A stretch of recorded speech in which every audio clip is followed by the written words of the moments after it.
Twitter version. I was born and raised as a Jain, and Jainism, for those who don't know, it's an ancient Indian religion.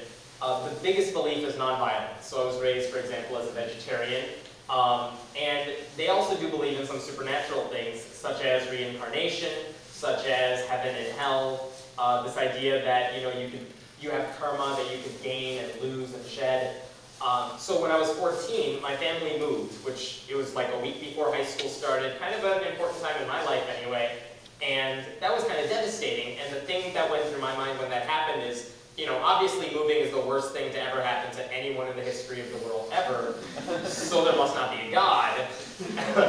Which I know in retrospect that's a really hasty thing to say. But what it really did, it's not then that I lost my faith, it's then that I started questioning the beliefs that I was raised with.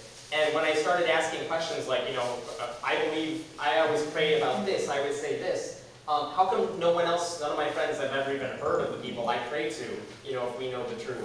And, when I started asking these questions, not just to my parents, but to religious leaders, I could never get a lot of straight answers or good answers. And when I did my own research, when I looked this stuff up myself, it seemed like where I was heading was something called atheism. I kind of adopted that term when I was 14 years old, didn't really tell anyone.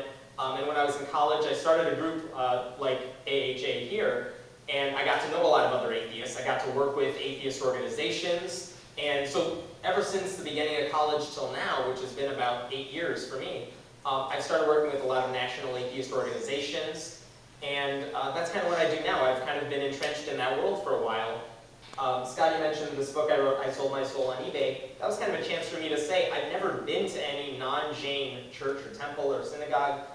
So I said, I want to go there. People can kind of bid on where I go. But what it allowed me to do is kind of explore a lot of these Christian churches that I'd never been to before, and just kind of get a sense of, when atheists tell you they have this horrible, crazy experience in church, how much of that is accurate, how much of it is just complete exaggeration.